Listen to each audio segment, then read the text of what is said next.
नमस्कार विद्यार्थी मित्रों, कैसे हो? मजे में? अगस्त्य इंटरनेशनल स्कूल में आपका फिर से एक बार स्वागत है। हिंदी के तास जो अगले तास में हमने जो दूसरे चैप्टर के 3 भाग तक देखे थे, आज उनका जो चौथा भाग, अब हमारा चैप्टर यानी कि कहानी जो थी प्रेमचंद लिखित, वह कहानी समाप्त हो गई। आज उनके कुछ स्वाध्याय के जो प्रश्न है उस प्रश्नों के बारे में चर्चा करेंगे और थोड़ा कुछ व्याकरण के बारे में, बराबर।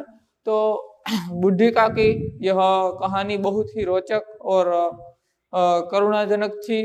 तो इस कहानी में प्रेमचंद ने आज के वृद्धों की दयनीय स्थिति का वर्णन किया गया है। तो इस कहानी के रिलेटिव आज हम उनके सवाल देखेंगे। कुछ जो छोटे या बड़े 5-6 वाक्य में या 3-4 वाक्य में 2-3 वाक्य में उत्तर लिखे, वैसे सवालों का जवाब हम सीखेंगे। तो करते हैं शुरुआत।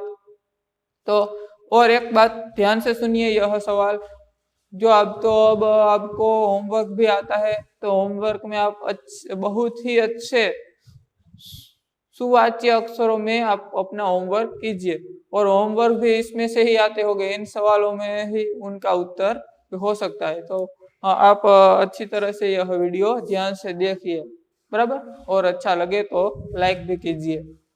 तो 2-3 वाक्यों में उत्तर लिखिए। क्या देखकर रूपा को पछतावा हुआ? देखिए विद्यार्थी मित्रों, यह कहानी थी, तो कहानी में से तो कहानी तो सबको याद रह जाती है अच्छी तरह से, और कहानी में से तो कोई भी सवाल आपके सामने आए तो आप उनके बहुत आसानी से, बहुत सरलता से उनके उत्तर दे सकते हैं।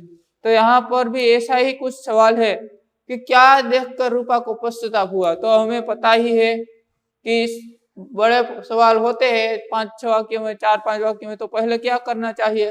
तो पहला इस कृति क्या है? तो बुद्धिका की। इस कृति के कर्ता कौन है? तो इस कृति के कर्ता प्रेमचंद है। इनका साहित्य प्रकार, तो साहित्य प्रकार क्या है? तो साहित्य प्रकार कहानी है, बराबर। तो पहले हम क्या लिखेंगे? तो यह लिखेंगे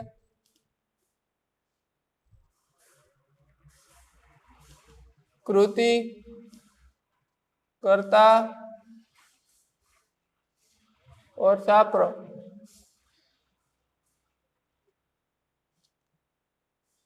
बराबर। तो कृति क्या है? तो कृति है बुद्धिका की। कर्ता कौन है? तो कर्ता है प्रेमचंद। और साहित्य प्रकार, तो साहित्य प्रकार क्या है? कहानी, बराबर। तो जो 5-6 वाक्य में उत्तर लिखना होता है, ऐसे सवालों में यह सब लिखना कंपल्सरी यानी कि फर्जियात है, बराबर। तो आपको यह बात भूलनी नहीं चाहिए कि बड़े सवाल होते हैं 5-6 वाक्य में उत्तर लिखिए, तो आप उनके यह लिखने की कृति करता और साहित्य प्रकार, तो कृति है बुद्धिका की, करता है प्रेमचंद, और साहित्य प्रकार है कहानी। तो क्या देखकर रूपा को पश्चाताप हुआ? तो पहले हमने यह लिखा और बाद में लिखते हैं कि रूपा के जो बेटे थे मुखराम, यानी कि रूपा और बुद्धिराम के बड़े बेटे मुखराम का तिलक के उत्सव था। उस तिलक के उत्सव में सब लोग सब मेहमान लोगों ने और घर वालों ने भी खा लिया था, सबने खा लिया था, लेकिन बुद्धिका को किसी ने कुछ खाने के लिए कहा नहीं और उन्हें खाना भी नहीं दिया।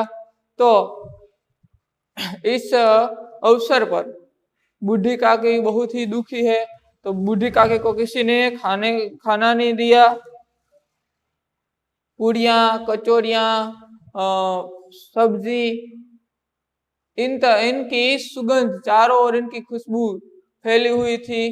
तो इस सुगंध बुद्धिका को बेचैन करती है, लेकिन बुद्धिका को किसी ने खाना नहीं दिया। तो सब लोग जब सो गए, तब बुद्धिका जब जहां मेहमानों ने खाना खाया था, उनके जो जूठे पतले हैं उनमें से पूड़ियों और कचौरियां के टुकड़े चुन चुन कर खाती थी। यह दृश्य देखकर रूपा को, यह दृश्य ऐसा था जो देखने वाले का हृदय कांप उठता है। तो ऐसा दृश्य देखकर रूपा को बहुत ही पछतावा हो रहा है कि आज उनकी वार्षिक संपत्ति से ही रूपा के पास जब सब कुछ है, लेकिन रूपा के कारण इनकी यह दशा, यह देखकर, यह दुर्गति, यह दुर्दशा देखकर, बुद्धिका की यह दुर्दशा देखकर रूपा को बहुत पश्चाताप हो रहा है।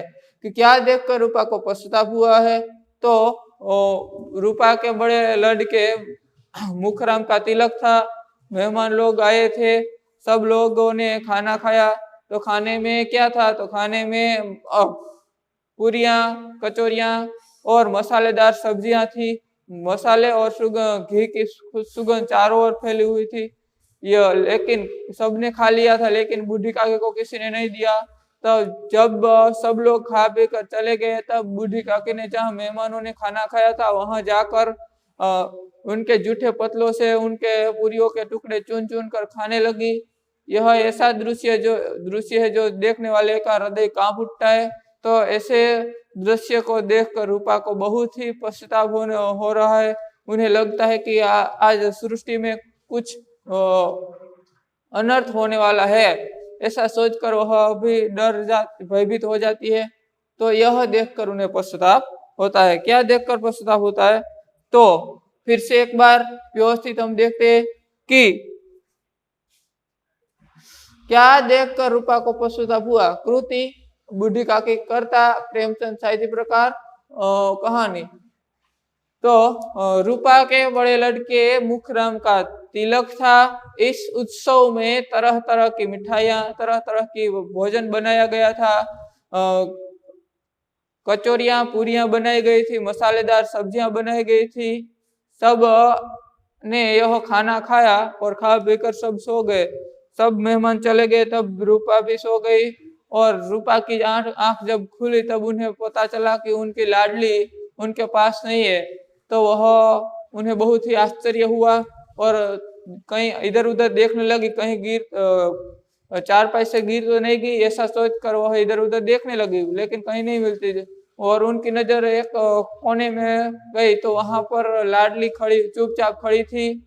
और वहां बूढ़ी काकी है, वह मेहमानों ने जो खाना खाया था उनके जूठे पतले से उनमें से पूरियां कचौरियां के टुकड़े चुन चुन कर खाना खाती थी। यह दृश्य देखकर रूपा सन्न रह जाती है। उनका हृदय कांप उठता है। उन्हें बहुत ही पश्चाताप हो रहा है। बराबर। तो यह सब देखकर रूपा को पश्चाताप हुआ। और रूपा और बुद्धिराम ने बूढ़ी काकी के प्रति कब अमानुषी व्यवहार किया? रूपा और बुद्धिराम ने बूढ़ी काकी के प्रति कब अमानुषी व्यवहार किया? तो बुद्धिराम के बड़े लड़के मुखराम के तिलक में मेहमान लोग आए थे। घर में ऐसा उत्सव मनाया गया था और खाना भी बना था। तो पूरियां, कचौरियां, मसालेदार सब्जियां, ये सब भोजन भी बनाया जाता था। तो इन भोजन में से घी और मसालों की सुगंध आती थी। वह सुगंध बूढ़ी काकी को बेचैन कर रही थी। इनकी वजह से बूढ़ी काकी कड़ाह के सामने आ बैठती है खाने के लिए। तब रूपा ने देख लिया तो रूपा उन पर आग बबूला हो गई, यानी कि वो बहुत ही क्रोधित हो गई, बहुत ही नाराज हो गई। और बूढ़ी काकी पर जैसे कि मेढक के चूहे पर झपटता है, उसी तरह रूपा भी बूढ़ी काकी पर झपटती है और उन्हें बहुत ही कुटती है, उन्हें बहुत ही जलती है। और बूढ़ी काकी रेंगती रेंगती अपनी कोठरी में चली जाती है। फिर दूसरी बार इसी तरह फिर एक बार जब मेहमान लोग खाना खा रहे थे, तब बूढ़ी काकी को ऐसा लगता है कि मुझे अब भी कोई लोग क्यों भोजन देने नहीं आते। ऐसा सोचकर वह तरह तरह के मंसूबे बांधती है कि मैं पूड़ियां खाऊंगी, पूड़ियां के साथ कचौरियां और सब्जी के साथ दही के साथ शक्कर, ऐसे तरह तरह के मंसूबे बांध कर वह खाने के लिए आंगन में आती है। जब आंगन में आती है तब भी मेहमान लोग खाना खा रहे हैं। ऐसे में बुद्धिराम की नजर काकी पर पड़ी तो वह भी काकी पर बहुत ही क्रोधित हो गया और क्रोध से तिल मिल गया और काकी के पास जाकर उन्हें घिसटते हुए उनकी कोठरी में पटका देता है। इसी तरह दोनों ने, रूपा और बुद्धिराम ने काकी के साथ काकी के प्रति अमानुषी व्यवहार किया, जो उन्हें कदा न करना चाहिए। ऐसा व्यवहार किया। क्यों न करना चाहिए? कि बूढ़ी काकी के तो बेटे भी नहीं थे, उनके पति भी नहीं थे और बूढ़ी काकी ने अपनी सारी संपत्ति बुद्धिराम के नाम पर कर दी थी। तो आज जो कुछ भी है बुद्धिराम के पास, वह सब बूढ़ी काकी की कृपा से ही है। फिर भी वह बूढ़ी काकी को पेट भर भोजन भी नहीं, खाना भी नहीं दिया करते थे। तो रूपा और बुद्धिराम ने बूढ़ी काकी के प्रति कब अमानुषी व्यवहार किया? फिर से एक बार देखिए, रूपा और बुद्धिराम ने बूढ़ी काकी के प्रति कब अमानुषी व्यवहार किया और क्यों? तो रूपा और बूढ़ी काकी ने रूपा और बुद्धिराम के बेटे बड़े लड़के मुखराम का तिलक था। इस घर में इस त्योहार में तरह तरह की भोजन बनाया गया था, पूड़ियाँ, कचौरियाँ और सब्जियां बनाई गई थी। इस तरह तरह की भोजन से खाने वाला बूढ़ी काकी का मन बेचैन हो जाता है उनकी सुगंध से, और वह रेंगती रेंगती कठिनाइयों से रेंगती, क्योंकि जो पहले भी कहा था कि बूढ़ी काकी में स्वाद के सिवा और कोई नहीं श्रेष्ठता थी, इसलिए वो रेंगती रेंगती चौखट में आ जाती है और कड़ाह के सामने बैठ जाती है। तो उन्हें कड़ाह के सामने बैठा देखकर रूपा से वह बहुत ही क्रोधित हो जाती है, बहुत आग बबूला हो जाती है और उन्हें बहुत ही गुस्सा आता है। इसलिए वह बूढ़ी काकी पर झपकती है, उनके दोनों हाथ पकड़कर उन्हें भाड़ती है कि क्या यह तो पेड़ है या भाड़, इससे पेड़ में आग लगे। ऐसे कहकर वह उन्हें बहुत ही कूटती है, बहुत ही झूलती है और फिर वह अपनी झोपड़ी में, अपनी कोठरी में चली जाती है। उनके बाद कुछ देर बाद एक बार फिर से वह बूढ़ी काकी फिर से आंगन में आ जाती है। अपनी भूख को भोजन करने के लिए वह फिर से एक बार आंगन में आ जाती है। तो आंगन में आते ही उन्होंने क्या देखा कि आंगन में जब बूढ़ी काकी आई तब भी मेहमान लोग तो खाना खाते ही थे। तो मेहमानों के बीच बूढ़ी काकी को आते देखकर बुद्धिराम क्रोध से तिलमिल हो गया, क्रोध से लाल हो गया, बहुत ही अकड़ा गया और उन्होंने झपक कर बूढ़ी काकी के दोनों हाथ पकड़े और घिसटते हुए उनकी कोठरी में पटका दिया। इस तरह उन्हें खाना भी नहीं दिया। इस तरह बूढ़ी काकी के साथ बुद्धिराम ने और रूपा ने अमानुषी व्यवहार किया। खाने के बारे में बूढ़ी काकी के मन में कैसे कैसे मंसूबे बंधे थे। तो बूढ़ी काकी में स्वाद के सिवा और कोई स्वादेंद्रिय के सिवा और कोई चेष्टा न थी। बूढ़ी काकी में स्वाद के सिवा और कोई चेष्टा नहीं थी और उनकी कल्पना में, बूढ़ी काकी की कल्पना में ऐसी तस्वीर, पूरियों की तस्वीर नाच रही थी कि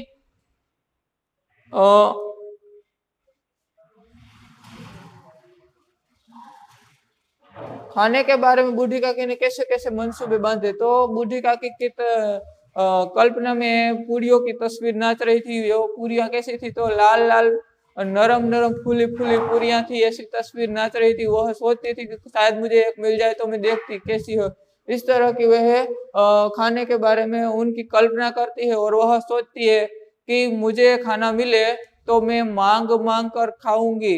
लोग यह कहेंगे कि उन्हें विचार नहीं है तो भले कहने दो, उससे मुझे क्या, मुझे तो कई दिनों के बाद पूरियां मिल रही है तो मैं मुंह जूठा करके ही थोड़ी उठ जाऊंगी। इस तरह के वह सोचती है और वह सोचती है कि मैं पूरियों के साथ, सब्जियां के साथ पूरियां खाऊंगी और दही और शक्कर खाऊंगी, रायते खाऊंगी, सब मजेदार होंगे। यह सब सोचती है बूढ़ी काकी, ऐसी सब कल्पना करती है, ऐसे सब मंसूबे बांधती है और वह सोचती है कि कई दिनों के बाद पूड़ियां मिल रही है तो मुंह जूठा करके ही थोड़ी उठ जाऊंगी, मांग मांग कर खाऊंगी। लोग यह कहेंगे कि इन्हें विचार नहीं तो कहा करे, उनसे मुझे क्या, मुझे तो कई दिनों के बाद पूड़ियां मिलती है। बराबर ऐसा सोचती है। फिर से एक बार कि खाने के बारे में बूढ़ी काकी के मन में कैसे कैसे मंसूबे है। तो इस उत्सव में बूढ़ी काकी को खाने जो घी और मसाले की सुगंध बेचैन कर रही है।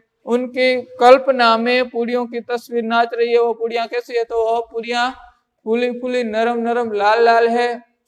बूढ़ी काकी सोचती है कि शायद मुझे एक आध पूड़ी मिल जाए तो मैं हाथ में जरा लेकर देखती हूँ कि कैसी है। और वह सोचती है कि मैं पूड़ियां और कचौड़ियां खाऊंगी, दही के साथ शक्कर और रायते भी खाऊंगी और मांग मांग कर खाऊंगी, पेट भर के खाऊंगी। लोग यह कहेंगे कि इन्हें विचार नहीं तो वो कहा करे, उनसे क्या, मैं तो कई दिनों के बाद पूड़ियां मिल रही है, कई दिनों के बाद अच्छा भोजन मिल रहा है तो मैं मुंह जूठा करके ही थोड़ी उठ जाऊंगी। इस तरह के वह मंसूबे बांधती है।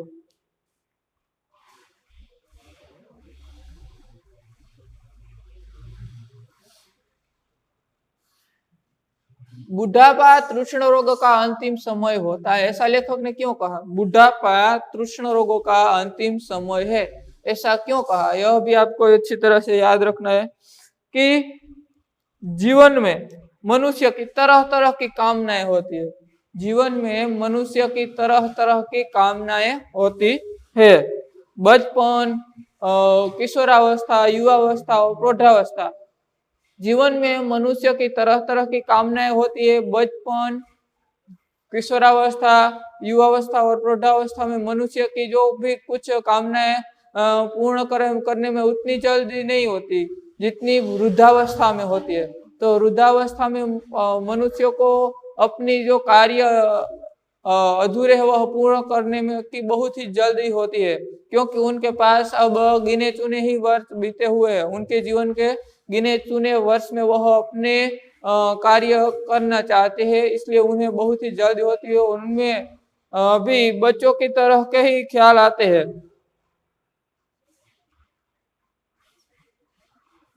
तो वह वृद्धावस्था में, बुढ़ापे में भी उनके जीवन में तरह तरह की जो इच्छाएं होती है वह पूर्ण करना चाहते हैं। और बच्चों के तरह भी उनके मन में भी विचार आते हैं। उनको भी बच्चों कोई मान अपमान का कोई ख्याल नहीं आता।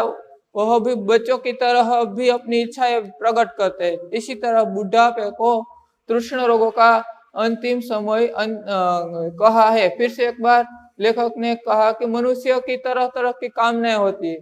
फिर से एक बार इनके जवाब, बुढ़ापा तृष्ण रोगों का अंतिम समय, ऐसा लेखक ने क्यों कहा? तो कर्ता कृति साहित्य प्रकार लिख लिया फिर से, और कि बुढ़ापे मनुष्य के जीवन में तरह तरह की कामनाएं होती है।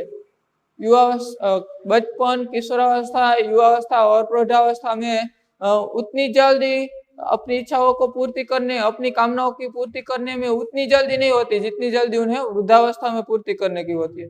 वृद्धावस्था में इन लोगों के पास गिने चुने ही वर्ष बचे हुए हैं। उनके जीवन के गिने चुने वर्ष बचे हुए।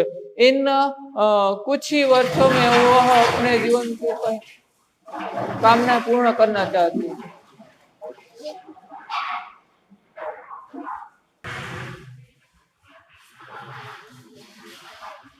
इस कामनाओं को पूर्ण करने में वह हर हाल में प्रयत्न करेंगे।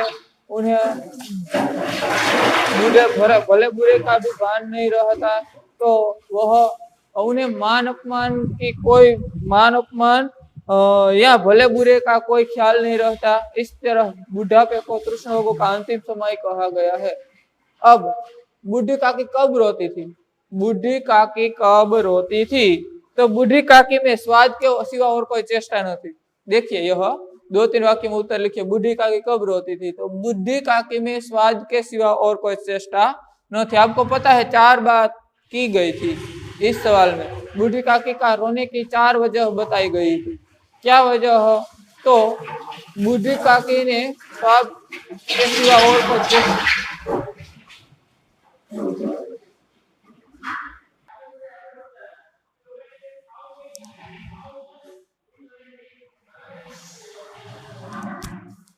बूढ़ी काकी कब रोती थी? तो बूढ़ी काकी में स्वाद के सिवा और कोई चेष्टा न थी। तो जब उनके घर वाले उनके इच्छा के विरुद्ध कुछ करते, उनके घर वाले उनकी इच्छा के प्रतिकूल कोई कार्य करते, या उनका भोजन का समय टल जाता, या भोजन की मात्रा कम होती, या बाजार से कोई चीज आए और उन्हें न मिले, तब बूढ़ी काकी रोती थी। बूढ़ी काकी कब रोती थी? तो बूढ़ी काकी में स्वाद के सिवा और कोई चेष्टा न थी। बूढ़ी काकी में स्वाद के सिवा और कोई चेष्टा न थी, इसलिए बूढ़ी काकी के घर वाले जब उनके इच्छा के प्रतिकूल कोई कार्य करते, या फिर उनके भोजन का समय टल जाता, या भोजन की मात्रा कम होती, या बाजार से कोई चीज आए और उन्हें न मिले, तब बूढ़ी काकी रोती थी। बूढ़ी काकी कब रोती थी? तो अब आपको पता चल गया है कि बूढ़ी काकी तब रोती जब 4 बातें। पहले कि उनकी स्वाद के सिवा और कोई चेष्टा नहीं। तो पहले उनके घर वाले उनकी इच्छा के प्रतिकूल कोई कार्य करते, या उनके भोजन का समय टल जाता, या भोजन की मात्रा कम होती, या बाजार से कोई चीज आए और उन्हें न मिले, तब वह गला फाड़ कर रोती। बूढ़ी काकी को लड़के बूढ़ी काकी को कैसे सताया करते हैं? तो लड़के बूढ़ी काकी को जब तब सताया करते थे। लड़के बूढ़ी काकी को जब तब सताया करते थे। कोई उन पर उनको चुटकी काटकर भाग जाता था और कोई उन पर पानी की कुलियां करता था। ऐसे लड़के बूढ़ी काकी को सताया करते थे। लड़के बूढ़ी काकी को कैसे सताया करते थे?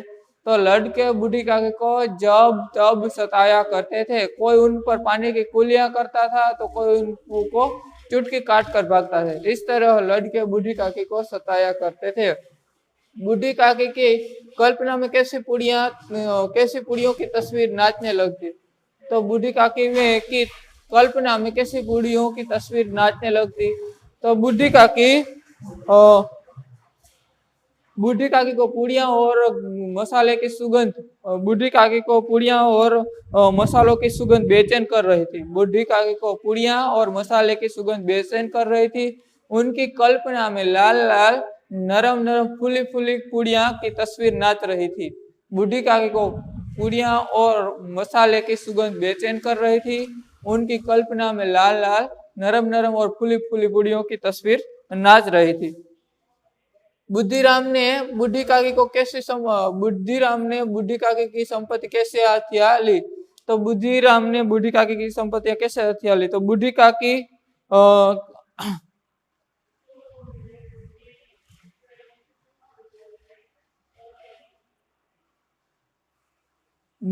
के परिवार में उनके भतीजे बुद्धिराम के सिवा और कोई नहीं था। बूढ़ी काकी के परिवार में उनके भतीजे बुद्धिराम के सिवा और कोई नहीं था।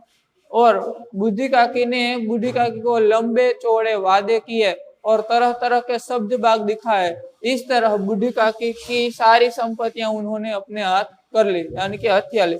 तो बुद्धिराम ने बूढ़ी काकी की संपत्तियां कैसे हथिया ली। तो बूढ़ी काकी के परिवार में उनके भतीजे के सिवा और कोई न था।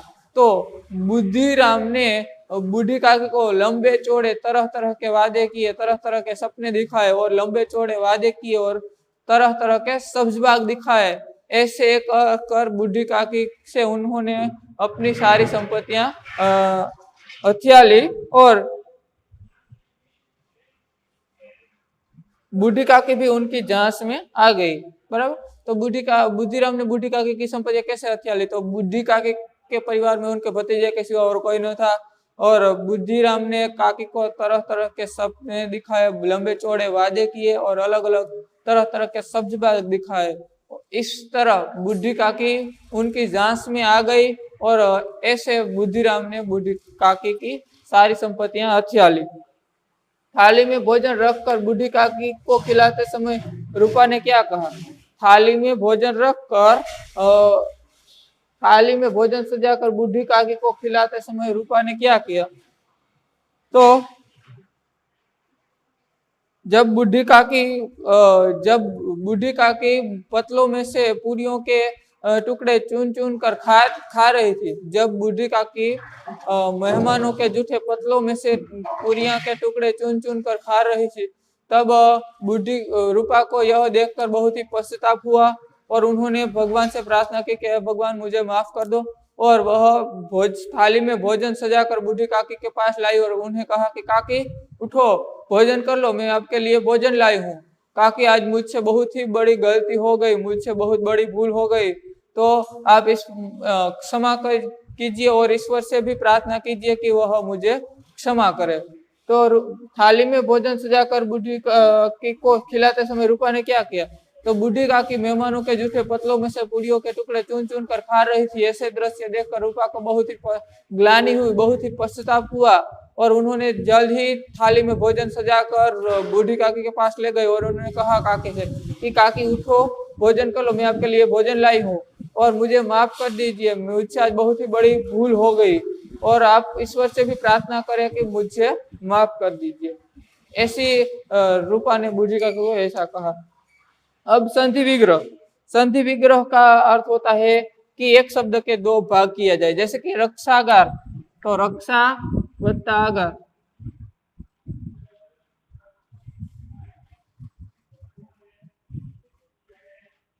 ये होते हैं रक्षागार। इस तरह की संधि आपको इस पाठ में भी आई है और आगे भी आ जाए और आपको इस बोर्ड में दो या एक या दो मार्क में यह पूछा जाता है। रसास्वादन, तो रस वत्ता आस्वादन।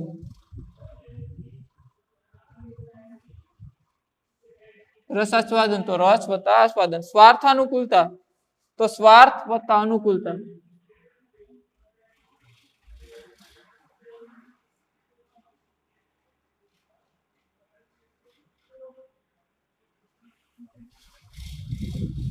स्वार्थानुकूलता तो स्वार्थ वत्ता अनुकूलता। सज्जन तो सत वत्ता जन।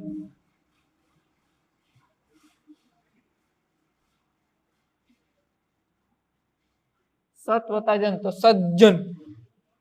सदिच्छाएं, सदिच्छा એટલે उनका अर्थ होता है अच्छी इच्छाएं, यानी कि आशीर्वाद भी कहा जाता है, तो शुभ कामना भी कहा जाता है। सत वत्ता इच्छाएं।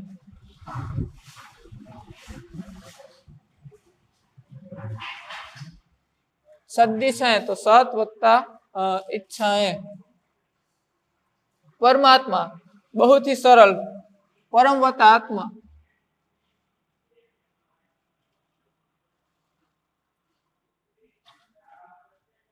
परमात्मा तो परम वत्ता आत्मा। अब आप बताइए कि अर्धांगिनी, हाँ, अर्ध वत्ता अंगिनी।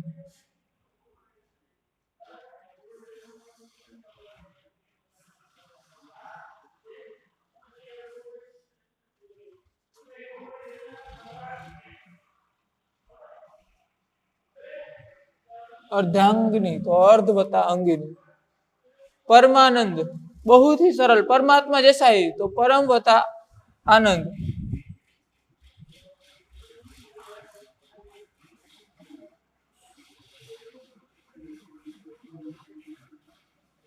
कालांतर ये वह भी बहुत सरल, काल वत्ता अंतर, उसे कालांतर कहा जाता है। काल प्लस अंतर,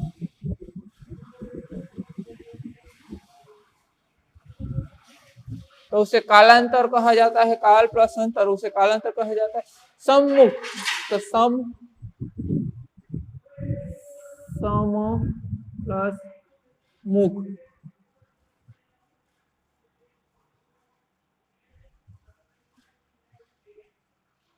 यह थी संधि विग्रह, यानी कि संधि छूटी की। गुजराती में पण आवे पूछाय संधि छोड़ो ने संधि जोड़ो, तो आ छे संधि छोड़ो। रक्षागार तो रक्षा वत्ता आगार। रसास्वादन तो रस वत्ता आस्वादन। स्वार्थानुकूलता तो स्वार्थ वत्ता अनुकूलता। सज्जन तो सत वत्ता जन। सदिच्छाएं तो सत वत्ता इच्छाएं। परमानंद तो परम वत्ता परमात्मा तो परम वत्ता आत्मा। अर्धांगिनी तो अर्ध वत्ता अंगिनी। परमानंद तो परम वत्ता आनंद। कालांतर तो काल वत्ता अंतर। सम्मुख तो सम वत्ता मुख। बराबर। तो आज हमने जो स्वाध्याय के प्रश्न देखे और थोड़ा कुछ व्याकरण देखा, तो आज के लिए इतना काफी। अब मिलते हैं अगले तास में।